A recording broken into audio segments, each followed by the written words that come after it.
So let's continue. So we'll be learning a few things related to email etiquettes. So as we all know that email is right now one of the most frequently used communication. There are some who use email communication for personal use, but there are most of us who use the email communication for business related or for commercial use as well. So in such situations, at times what happens is we may probably tend to write few things that we may not be aware if we are supposed to write or not. So yes, once again, an email is a mode of communication which is fast, cheap, accessible, and can easily be replicated. So if I want to forward it, if I want to reply someone, so all these things can be done easily. But yes, in case if we are using this for a business use, there are certain things, certain ways that we have to write this email. And business use email to reach new and existing customers and future customers as well. And by doing so, it triumphs over social media by being able to deliver private transactional messages, which result in being able to help increase customer retention. So at times we also send emails related to marketing, emails related to commercial use. And because of looking at the email only, people decide whether to do business with us or not.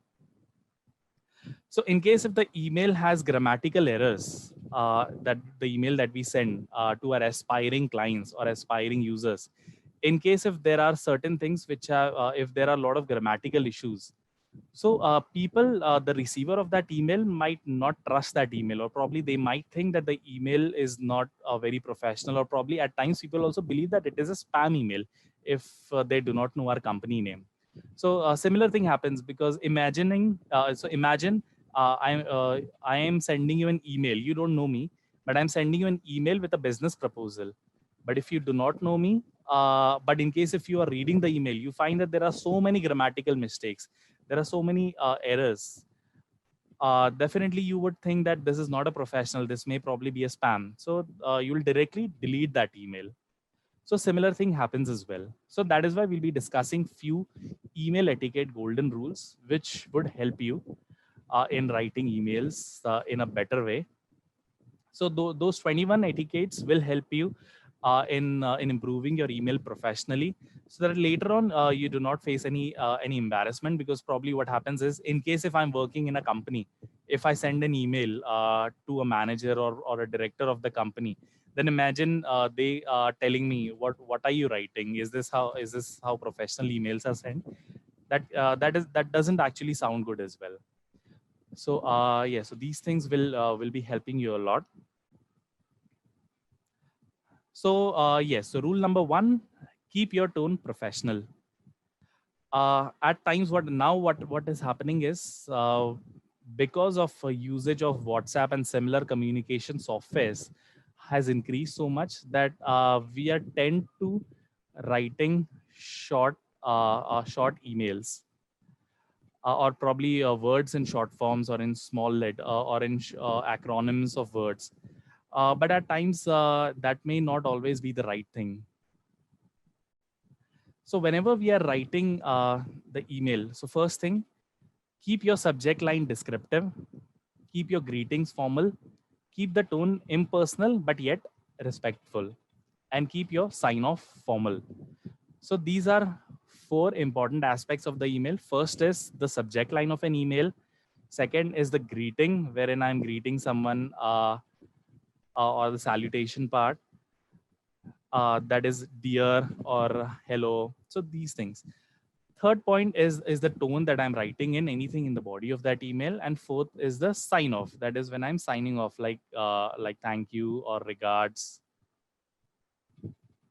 So these are four things. So whenever we are so these are four very important aspects of an email. Just make sure all these things are extremely professional.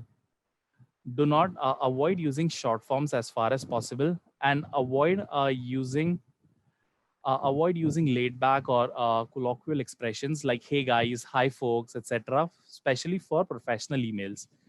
So imagine I sending my team hey folks, or similarly like this. So in case if it's a manager who's sending similar emails, the team might think that probably the manager does not know professionalism. So this is what may cause us to lose our impression. These are very informal salutation and generally should not be used in formal emails. It is always better to include hello or dear in modern day email because that is what is considered to be professional. So that was the first thing. Second, avoid vague subject lines. So at times what happens is if your subject line in the email is vague, why would anyone open it? To avoid such a scenario, always keep these points in mind. First is your subject line of your email should be specific and direct. Uh, there are a lot of times what happens is normally whenever when I'm reading an email, especially if this is a business email or a professional email, probably this is how the communication goes. First is people read the subject line. Once they read the subject line, in case if they find that the subject is interesting or probably this is something which they should look at, then they open the email. After they open the email, then definitely they read it. After looking at it, after reading, in case if they understand the email properly, then they take action. If they do not understand the email, at times people just ignore it or delete that email. So always first thing, make sure that your subject of your email should be a gist of what the email is all about. One of the very good examples or which we see every day is the newspaper. Whenever we read the newspaper, just looking at the headline of the article, we always understand what the article is about. After that, we decide whether we should read the entire article or not. So similarly, always write the subject line in a way that people should be able to understand what this email is about. And do not adopt an out and out casual tone. It should sound professional also, and make sure the email is personally addressed. Try to include personal, that is customized content. So if you're sending an email to someone, the person who's reading the email should be able to read and understand that yes, this email is for me, and this is what that I have to do with this email. In case if you are sending email to someone which people do not have, so at times people may lose their interest in reading it. Okay, so yes, so create a headline in a way that people should be able to understand what the email is about. So these are few examples of a good subject line. Avail great offers, get live product demo, check out our latest product, meeting date changed, suggestions for the proposal. So these are a few things which people will be able to understand what the email is about. So for example, in case if you're changing the meeting date, then in case if you just put the subject of the email as meeting, definitely people will not be able to understand what is the email about. And in case if they do not know that email date is changed, or in case if it just says meeting, so probably people might just think that it is something related to meeting. I'll open it during the meeting.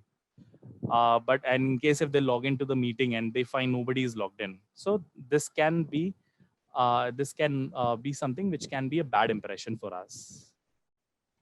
Okay.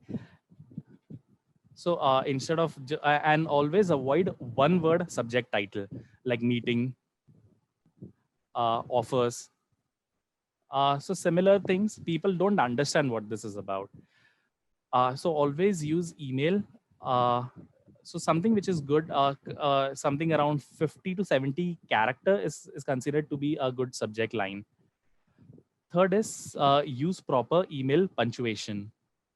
Now punctuation is something which at times decides what our sentence will mean. Every sentence must end with a terminal punctuation mark, that is a period or a question mark or an exclamation mark. Otherwise, otherwise it may remain incomplete or tend to use. In case if we do not use question mark, if we do not use full stop, comma, at times the sentence may not mean what we are trying to say, or at times the sentence may probably people while reading, people might feel that the sentence is not yet complete, or where should I end the sentence. So yes, so these were few things related to punctuation once again. Now, punctuation, apart from full stop, comma is something which is one of the most common foxpass, is adding commas where they don't belong. Brush up the most important rules and ensure proper comma usage. Otherwise, you may end up in miscommunication or misunderstanding. At times, in case if you do not use commas in the right places, the sentence may mean something else. I'll give you a weird example. So if I say, let's eat kids. Now in case if I do not put comma, understand what this mean, right?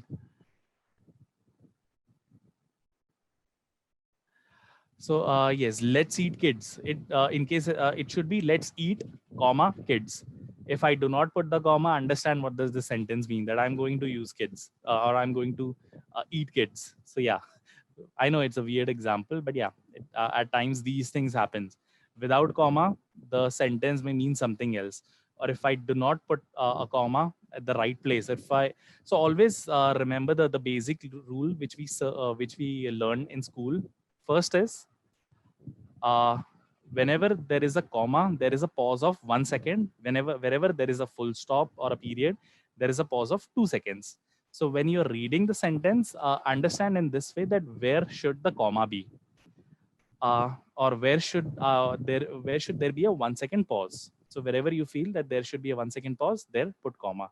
One thing, always after the salutation. For example, dear Abby, always put a comma after that. So there should always be a salutation after the comma. This is an practice good grammar. So understand what happens is probably when we are writing emails at times, since English is not everyone's first language in our country. So at times we may tend to make a simple mistakes in emails, or probably in our grammatical skills. But one of the good option is that whenever you're sending the email, most of the email tools have this grammar checking, where like spell check and all, where they correct our grammars. These are few of the most common grammatical mistakes that we see, that at times people get confused between there and their. So there, apostrophe re, their. One of the reason why we get a little confused is because of also of the SMS and WhatsApp language that we used.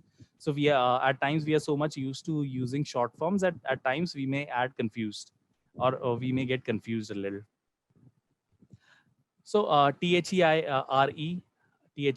then its and it apostrophe s. This is the most common mistake that I've seen.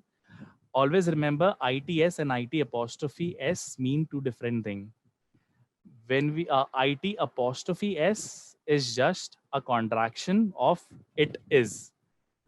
Whenever your sentence means it is, for example, when I'm asking someone where is the book, it is there. So there, then it will be it apostrophe s. Its is when we are referring to something which someone else belongs. For example, the company changed its policy, then it will be its. Okay. Same thing, effect and affect as well. Then your and you are. Why are you apostrophe re is you are. TOO, TWO, TO. All the three words are pronounced the same but mean different. Even this is also one confusion between these two, lose and lose. So both the words are pronounced the same, but they mean different.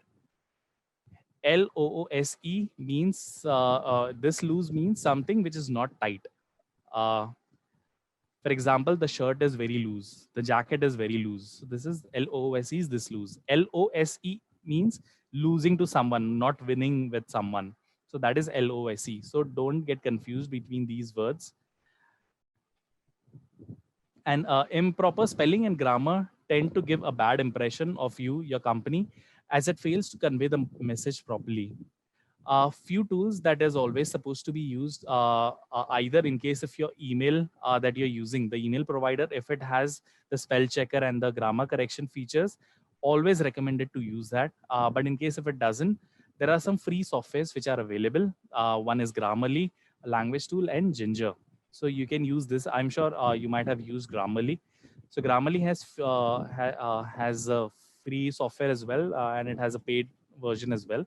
The free version will help you in correcting your mistakes. So there is an add-on which is supposed to be installed on the computer. Then whenever you write your email, it will highlight spelling mistakes. Or even if you use softwares like Word and all. So Word and all also has spelling corrections as well. So for example, so in case if you see, if I make a spelling mistake, it will highlight it in red. In case if it's a grammatical mistake, then it'll highlight it in green. So yes, it is always recommended to get this as well checked. Whenever you right click on it, you'll get some suggestions. So probably it is good to use those suggestions. And resist the urge of emojis and abbreviations. We consider that emojis are good in case if you are using tools like WhatsApp, SMS and all. Emojis are good to use, but not every time in professional use. So now, at least in case if you're using email for a business use, it is better not to use abbreviations such as BTW, LOL. In case if you're not sure if the receiver would understand it or not, then it is better not to use short forms, because there are a lot of times wherein in social media or in WhatsApp and chat languages, when we use certain short forms, we tend to be habituated to that. We get like a habit of it. We develop a habit of using short forms. So this can be bad for us, because at times, in case if we are sending emails to someone at a high level, or in case if it's a business who's sending emails to its potential clients to get more business, in case if there are certain terms which are used at times, in case if we do not use know the person, if it's a third party person, like we are sending a communication out of our company, do not use terms like BTW, LOL. Always recommended to use full forms. Smileys or emoticons, in case if you want to use, in case if you're sending emails to someone who's your boss, or someone who's from the management or the leadership team, do not use emoticons unless they have used it in the email. If they have not used it, do not use it, please, because it might at times consider a bad impression for us. So one thing, two things which can it can probably at times create an impression about us is that that people might feel that the person has a very casual behavior. In case if you're using too much of smileys, emoticons, and short forms, people might tend to believe that the person has a lot of that the person has a casual behavior, and it probably may not be that serious about the work. So yes, in this way, it can be bad for our reputation. Okay. And also short forms and all, like PFA and all. In case if you're sending it to your colleagues in the team who are also of the same level, at times it is okay if you have good communication with them. But in case if you do not, in case if you're sending emails to someone who's at a management level, probably a director or someone, or probably the owner of a big company, then it is better to use full forms. Avoid using short forms as far as possible. Okay. Yes, emojis as well. It helps in developing a healthy relationship as far as you know the person. In case if you know that person, if the person is your friend, or in case if you have a good relation with that person, it is good to use emojis, because yes, at times it might make the relation. At times it might create a little personalization and a good bonding. But yes, in case if you do not know that, then avoid using it. Whether that person is someone who's from your company, or even if the person is your customer. Even if that person is your customer as well, if the person has good relation with you, only then use emoticons and all. If the person, but also depends on the person as well. If you do not know that person, or probably that person is a very serious person, avoid using emoticons. it might not create a good impression for you. If the person has a good relationship with you, then it is okay. Yeah. Then rule number 6, select salutation carefully. So someone also had a question related to salutation as well. So yeah, I was just waiting for it. So we can read this slide. Yes, now at times people get confused at what salutation to use as well. So pick a greeting, formal or informal, depending on whom you are emailing and what your relationship is. A casual salutation is appropriate generally as it sets a friendly, easygoing tone and communicates confidence. Casual email greetings include, hey, hi there, hey guys, hey fellows. So these are some of the casual ways to communicate. So casual ways like hey and hi, it is okay to use if you're sending it to your good friend. Only then use hey or hi. Good morning, good afternoon is okay as it looks very professional as well, and it sounds good as well. So in case if I'm opening an email first thing in the morning, so first email I read, it says, hi, good morning, Gaurav. So at times it feels good as well. And but if you're reaching out to someone for the first time, or they work in a conservative industry, then go for more casual greetings like dear, hello as well is okay. So now something which is considered very professional is dear. And also one more thing, if you know that person whom you are addressing to, the name of the person, always use the name of the person, because email communication is a professional communication. Only in case if you do not know that person, only then use terms uh, like like sir, ma'am, and all. If you know the person, directly use the person's name. So few type of communications or salutations which you should avoid using in emails. First thing, yo. So in case if you say, yo Gaurav, how are you? Now understand how does it look in a professional email. So in case if it's a manager you're sending it to, in case if it's a customer that you're sending it to, if you receive an email saying, yo, how are you? The person will also say, play with yo only now. Don't email it, don't send emails to me. So yeah, at times these things happen. Second thing is hey. Hey sounds too intimidate and eager. When we are speaking to someone, hey Gaurav, buddy, how are you? Now, at times while speaking, it sounds good, but when you're sending it in an email, it if the person's mood is not good, the person might take it the other way. For example, what does the person mean by hey Gaurav? What is hey Gaurav? So these things may not sound that great. So in case if the person is not your good friend, avoid using hey as well. So this is also one of the very common mistakes that people do. To whomsoever it may concern. This is too impersonal. If we do not know if we do not know the person whom we are sending it to, uh, it is okay to then also in case if you do not know the person whom you're sending the email to, it is better to refer the person by the position, dear manager, or dear sir or ma'am. That sir or ma'am, if you do not know the person, it is better. To whomsoever it may concern, this may sound as if you're when so very old term. Usually these terms like to whomsoever it may concern were terms which were used when we used to send letters. But even these terms are of a time when dinosaurs used to roam the earth. So using it in the emails may not sound that great.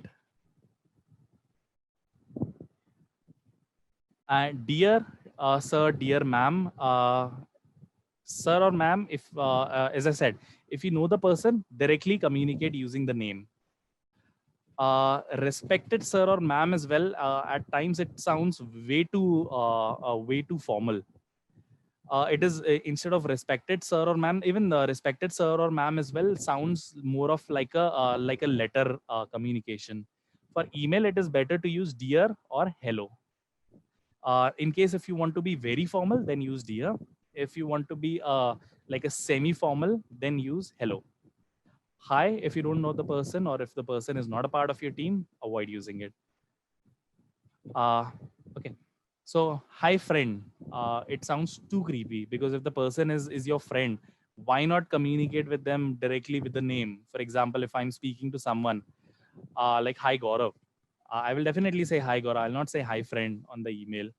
So it sounds way too creepy, especially in communication. If you're sending the email to your colleague, always refer it as hi, name of the person, or else hello.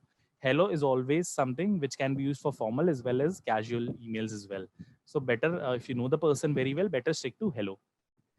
Gentlemen, too old fashioned. Now you'll see hardly anyone addresses in this way. Gentlemen, how are you? So this sounds way too old fashioned.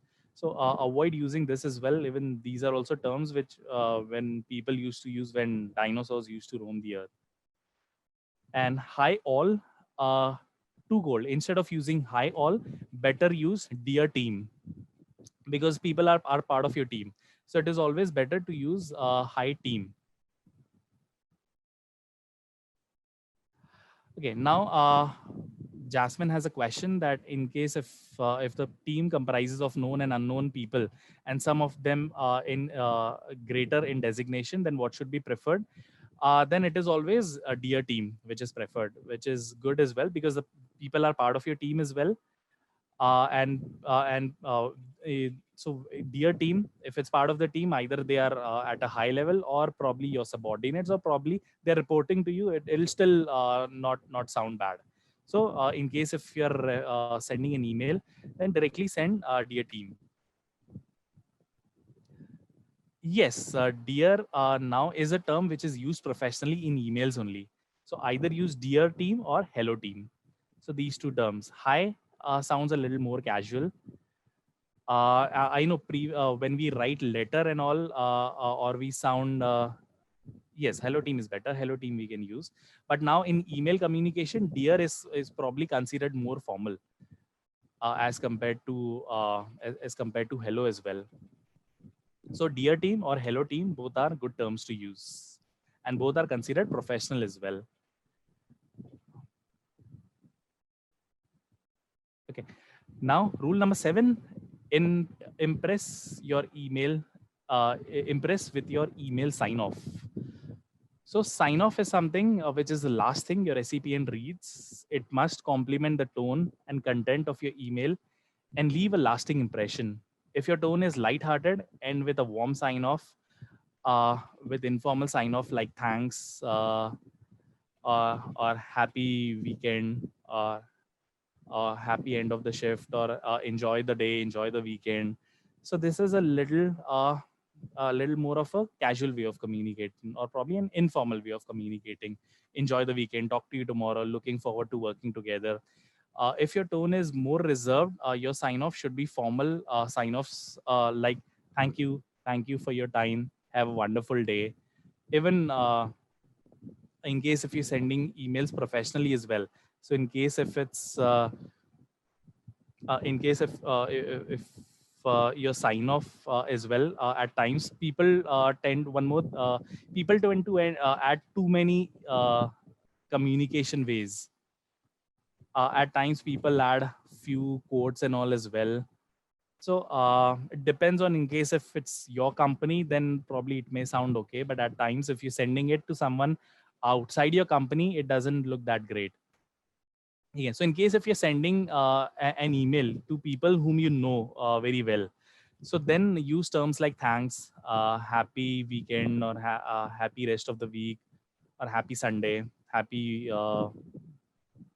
any festival if you're wishing. Enjoy the weekend. Talk to you tomorrow. Looking forward to working together.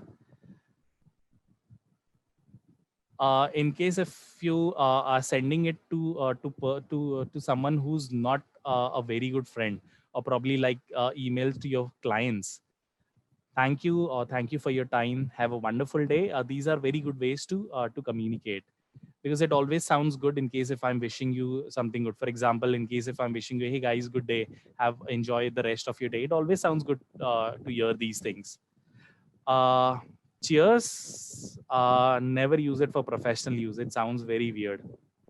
If you are if you are sending email to someone who's your very good friend, but only then use it, but only for casual emails. Never use terms like cheers and all for professional emails. Formal emails, no, complete no. Okay, if you're sending emails to your clients or someone who's not a part of your company, but either your clients or someone whom you are doing business with, then thank you for your time. Have a wonderful day. So all these things sounds very good. Even looking forward to working together is also a good way to communicating. But this is only in case if you've spoken with that person before.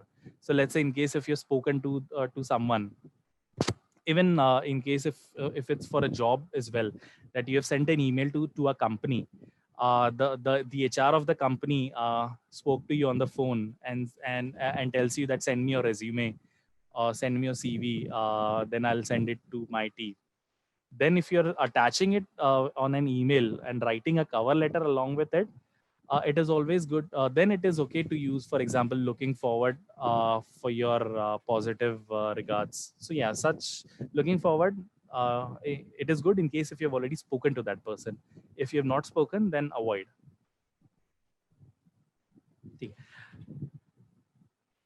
And even terms like there are certain things in the closing lines that you shouldn't be using, because sincerely is too outdated. Regards is a little unfriendly. Kind regards sounds way too much, way too natural. Warm regards, or at times a warmly uh, sounds a little weird. Warm regards is still okay. Respectfully sounds too common. XOXO. So this sounds way too casual. Cordially also sounds too stilted. So best regards is okay. Yes, best regards is a good term to use. And also at times people also have a habit of using terms like thanks and regards. Thanks and regards grammatically is correct, but when you're sending it to professional use for a professional use, it is always recommended to either use one of them, either thanks or regards. So one example is in case if you are sending an email wherein you require, for example, dear Gaurav, in case if you're sending an information, sending an email to someone wherein you require some information from them or you require some help, then use terms like thanks. In case if someone else requires help from you, and in case if you are helping them, then use regards. Okay, but thanks and regards, avoid using these two things together. Yeah, best regards is something which is good to use. Okay, so these are some things that we at times when we make mistakes with. Rule number 8, triple check the recipient's name, because everyone likes their name, whether you like at times very uncommon that people don't like their name as well. But even if you don't like your name as well, you still don't want other person to misspell it or to pronounce or to spell it incorrectly. So always check the name that of the person multiple times and check the spelling, because at times I also receive certain emails wherein my name is incorrect. So my name is spelled as Gaurav. At times people spell my name as Guarav. So even I feel a little weird that in case if can't they read my name in the email address. So at these things also happen. So make sure you have spelled your recipient's name correctly. It takes hardly 2 seconds. Either if you know that person, one of the best ways is in their email address that you'll be able to get their name in. The other is in case if you're sending an email to someone, either in you can LinkedIn, Facebook, and all also are good ways to get email addresses if you have been communicating with them. And do not shorten the names unless they've signed their email accordingly. For example, at times people shorten the names. For example, there are certain names which are long names, but at times people tend to make their name short. So yes, it is always recommended to avoid shortening the names. For example, like you may have seen certain names. For example, people use terms like Sunny. Uh, which is the name as well. or which is long term. In case if they have not used that in their email signature, then don't use short forms of the name. For an example, the name of the person is Chandra Prasad. If you send an email as Hi Chandu or Dear Chandu, if the person has not used it, avoid using it. Okay. Yes, few questions as well that I see. Dear all, it is better to use it as Dear Team or Hello Team. That would rather be a better way to write it. So once again, make sure you spelled the names correctly. And yes, this example, for example, Michael, if you're writing it as Mike, and one example that I gave, the name of the person is Chandra Prasad. You're writing is that it as Chandu. Professionally, if you do not know that person, it may not sound that great unless the person is using that as a sign of name. At times, I have few of my friends who's one of the friends' name is Jaspreet. Now, in case of Dear Jassi, if you do not know the person very closely, avoid using that. Yes. So one question that I see is that what if the name of the recipient and the name of the sender in the email? Example, both the name is George. So that is okay. The other person's name is also George. So it is better to write Dear George only, Dear George or Hello George. That is fine. So it doesn't matter whether the person's name is same or different. Rule number 9: use sentence case. When you're texting or on Slack, you probably don't capitalize much, but when you're writing a professional email, use sentence case. Whenever at times what happens is email communication is something where at times we write the email in a very fast way. So in case if we are writing it in a quick manner, at times we forget to capitalize certain words or certain short forms in wherein there is supposed to be capital letter. We forget to do that. For example, babies are welcome at homespun. So in this, the first letter of the sentence is supposed to be capital. Then in case if it's a proper noun like homespun, definitely it has to be capital only. In case if you are imagine if you're sending an email to someone that would look forward to doing business with your company, and I will always be obliged to work in a company like Henry Haven. Now imagine I am looking forward. I am the client of a company. The person writes my company name as Henry Haven, but H or both the H's are small. Small Henry. I mean, the H for Henry and Haven are in small letters. So at times the person may not feel that good. Rule number 10: use standard fonts and formatting. Never ever use wacky fonts, fun colors, or offbeat formatting for your emails, because there are certain times wherein I've seen that the emails are way too colorful.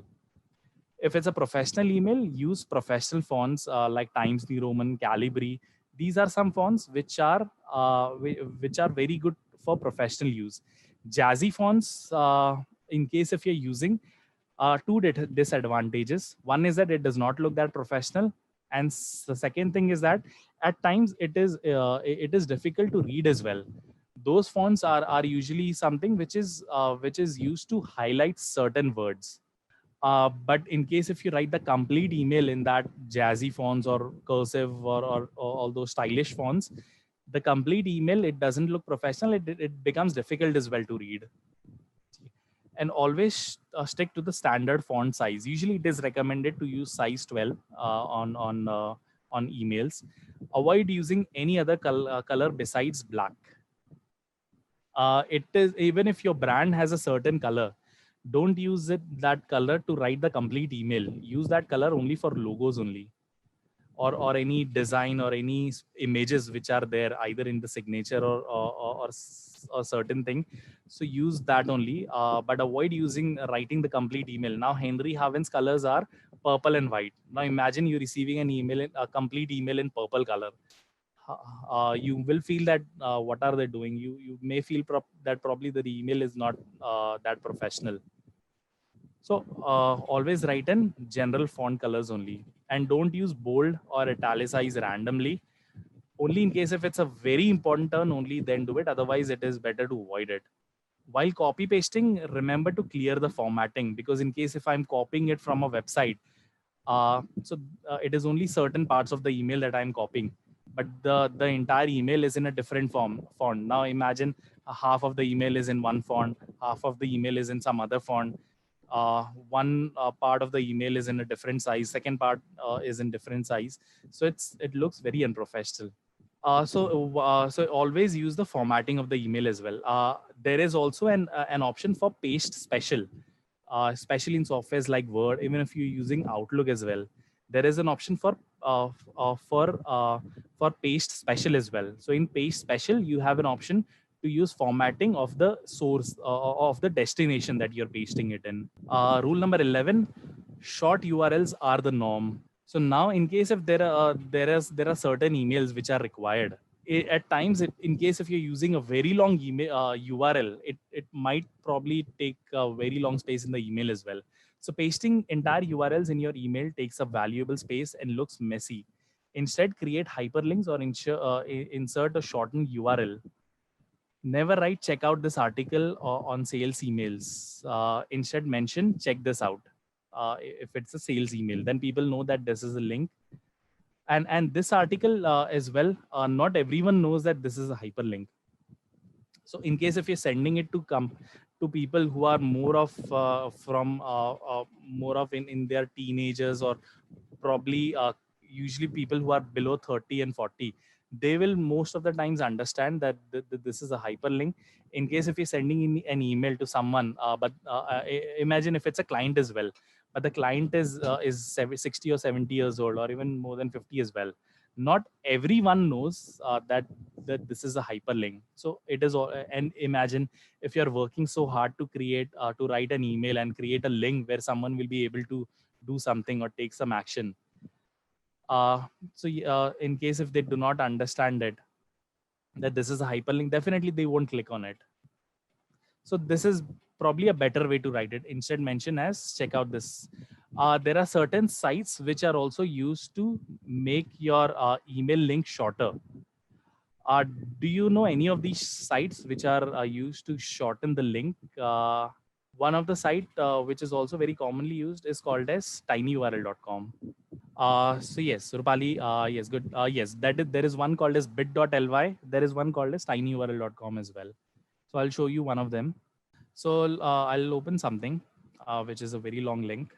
By the time I'm opening this, I hope guys, everyone is safe in their home, because I know it's a difficult time. By the way, did anyone try making this Dalgona coffee? Because there are two things which became very famous during this lockdown period. One is Dalgona and second is Hath Dona. So both the terms ending with na became very famous. So far, I haven't tried it. Even I was also thinking of trying something like this, but yeah, didn't get time. So yes, this is one link, even if it's a long link as well. So I just copy this link from here. I'm just showing this an example. This is not that long of a link as well, but yeah. So just copy this link from here. Just paste it and click on make tiny URL. So here you also have an option if you want to write something specific. For example, MSN article 1. And now if I click on make tiny URL, now this will shorten the URL name as tinyurl.com/msn-tiny article. So whatever in the suggestion that I gave. So if I copy this, now if you see, this looks much more sophisticated as well. So if I paste this link, I open it, it'll directly open the same link. Here, if you see, it looks like a complete link, the same link, but in the email, you can probably paste it as a shortened link. But yeah, so tinyurl is one suggestion. Either the other thing also you can use is bit.ly as well. Bit.ly will be even more shorter. It's also a similar tool to use. So yes, avoid, in case if the URL that you are sending someone is a very long URL, then use certain websites like bit.ly or tinyurl. There is one called as tiny.cc as well, which will help you in making the URL shorter. Yes, now rule number 12, perfect your email signature. Even if you write the most eloquent, persuasive message in the world as well, a poorly designated signature will make you seem like an amateur. In case if your entire email is extremely professional, very well written email, but in case if your signature is not that great, it may still not, people might still believe that it is not that professional, or probably the sender of the email is not that experienced. So yes, it doesn't sound that good. So keep in mind that less is definitely more. At times people have a habit of putting everything in their email signature. So for example, name, then phone number, email address, then once again, after email address and their LinkedIn contact. After LinkedIn contact, there are people who add quotes as well. So imagine your 50% part of the email is just the signature. So the shorter your email signature is, the better it will look, and yes, the more professional that it will look. Yes. Then after that, people also add brand logos as well. Correct, Rupali. So yeah, so avoid using too many things as a part of the signature. The name, the company name. One of the thing is that why do you have to actually put the email address? The person already sees your email address in the sender's email address. Why do you have to put it separately as a part of the signature as well? So unless it is a company norm, if you're sending it for your personal use, avoid it. So the shorter the link, or the shorter the signature is, the more professional it'll look. A bad email signature can really ruin your professional relationship. It isn't the place to include your favorite inspirational quote, headshot, or every possible way to reach out. So stick to the basics to look professional, and use the same font, type, size, and color as the rest of the email only. So in case if you are tend to using your email in a certain, if you have your email settings to be in a certain way, for example, that you use your entire email in probably Calibri. Uh, Use the signature also, which is in Calibri only. And yes, once again, do not put too many things in the email signature, because a very long email signature also doesn't look that great. So few things, only which is necessary, only use those. Rule number 13: fill out email fields appropriately. For example, to CC and BCC. So two is the person that we are sending the email to. CC is if you would like to include someone else in the message. So this is usually the email is not directly intended to them, but we also want the other person as well to be a part of the email. Then we put them in CC, which stands for carbon copy. Then there is something called as BCC as well. So BCC stands for blind carbon copy. If you do not want the others who are receiving that email to know that this person also received this email, then usually we add that person's in BCC. So BCC also copies your contact to the email, but no one besides them, the receiver of the email, will see that they received it.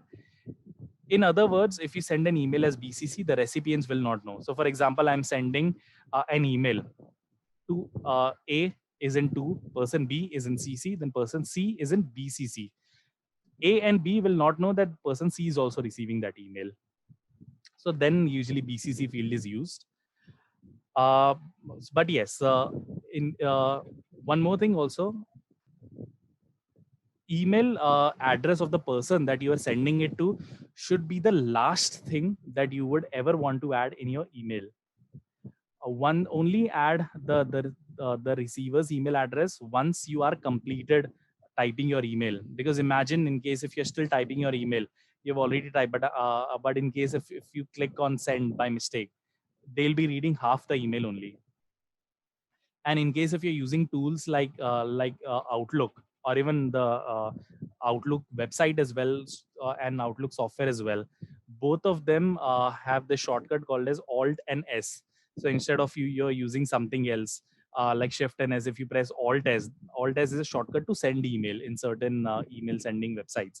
So if you press Alt S, it'll directly send the email. Okay.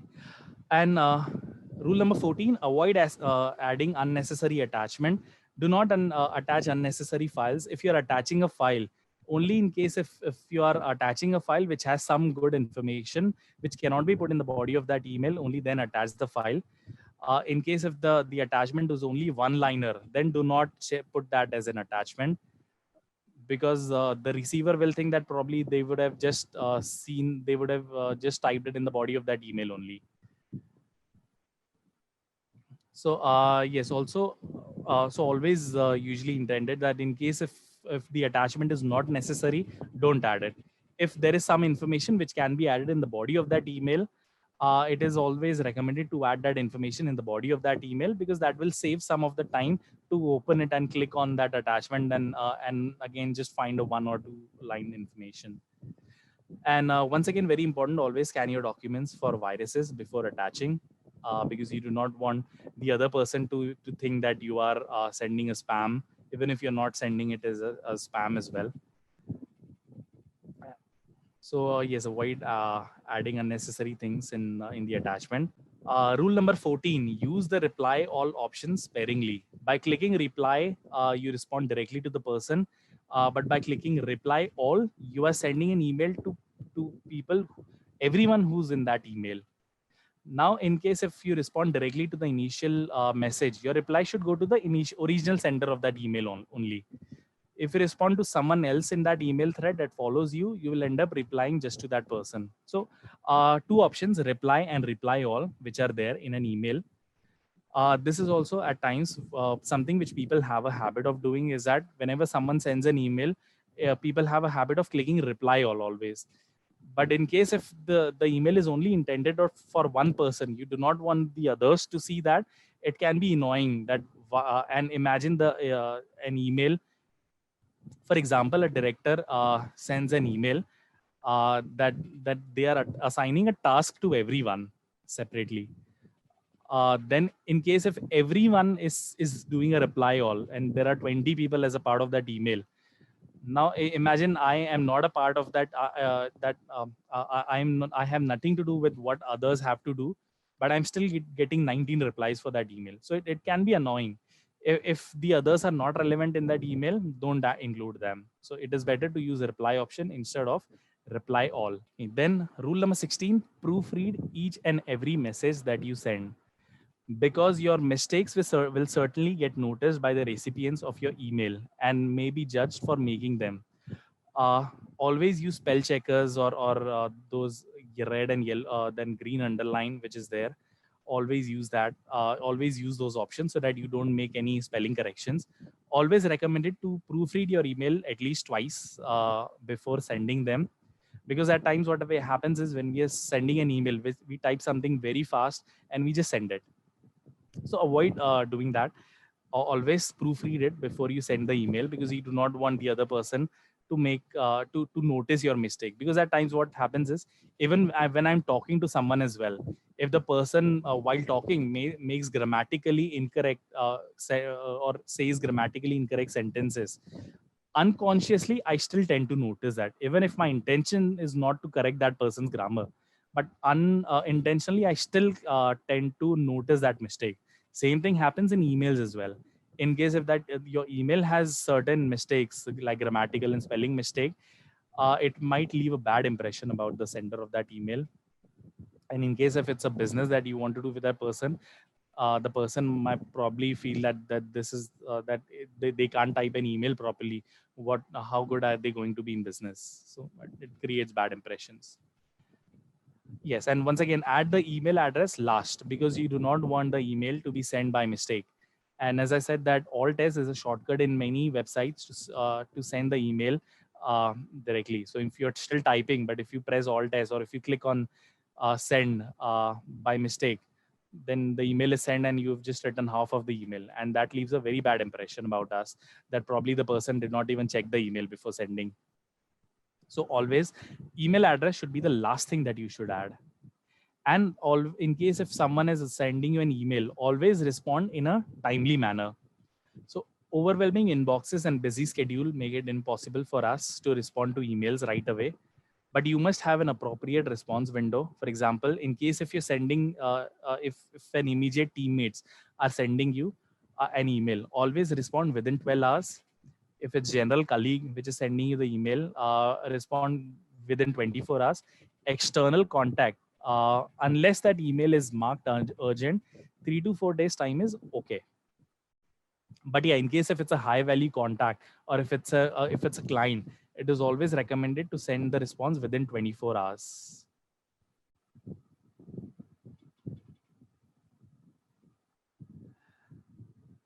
Okay. And just one more thing. At times, in case if you're receiving an email, but you are busy with some work, and you know that you will not be able to reply on time, or you'll not be that someone has asked you to do something, you know that you will not be able to complete that task within 24 hours or within 48 hours. It is always good to send an email which will let them know that what are you doing right now. So probably an email something which says like, thank you so much dear sender, thank you so much for your email. I'm currently busy with this task, but and will respond to you at the earliest. So something related to this, so that the person knows that you have received the email, and you're also concerned about sending them an email as well. So it is always good to write something, for example, like, I received your emails, will check and get back to you as soon as possible, or I'm currently tied up with this, but will check and get back to you, but will surely check and get back to you, and thank you so much for your cooperation. So it is always good to check with write these things. In case if you do not send them this email, then the person might think that you're not even concerned. That first thing is that the person is not sending me the task on time. Second thing, the person does not even tend to reply.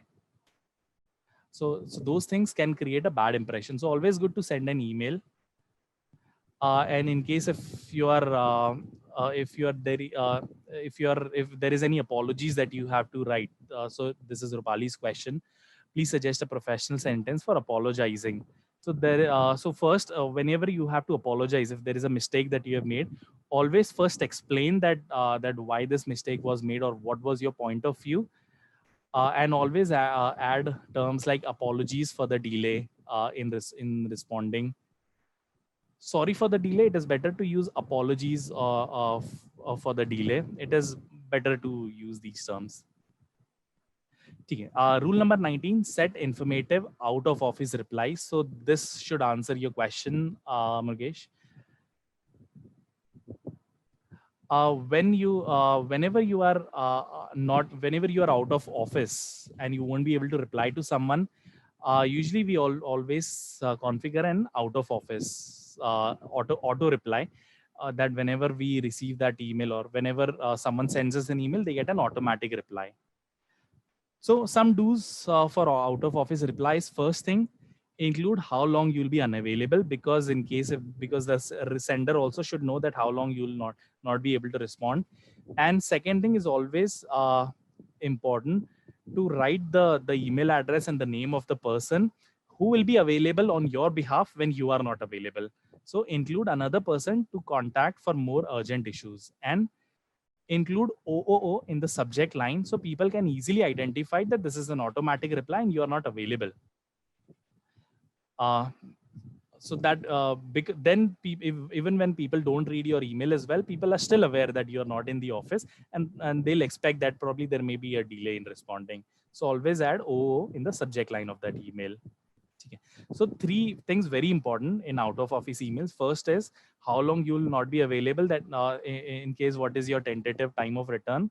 Second, include another person to contact for urgent issues. And third is and when you are second thing, when you also including the person name and email address of the person. If you want to add designation of the person as well, it is okay, but the name and the email address of the person should be there. And OO, that is out of office, in the subject line. Third, track email opens and click-through rates. So at times what happens is uh, we are not aware if the person has read this email or not. So then at times what happens is, at times we may probably tend to write something like, did you see my email? In case if you want, there are also certain tools which will help you in tracking if the person has read your email or not. So these are few of the tools like Banana Tag, Mixmax, Mail Track, Streak, and Mail Tag. So these are few emails which will help you in tracking if the person has read your email or not. In case if you're using Outlook, so this is Outlook. In case if you are using Outlook, Outlook also has this feature. So in case if I use this new email option, so there is an option wherein I can add a read receipt. If I go to options, there is an option for request a read receipt. If I check this box, now when the person reads it, after the person opens that email, when the person closes that, the person will always get a notification that about the read receipt, so that you can receive, you can probably check if the person has actually read the email or not. So these things are something which is very important. Instead of writing a rude reply, did you check my email or not? Did you read my email or not? It is better to, in case if it's extremely important, use certain tools.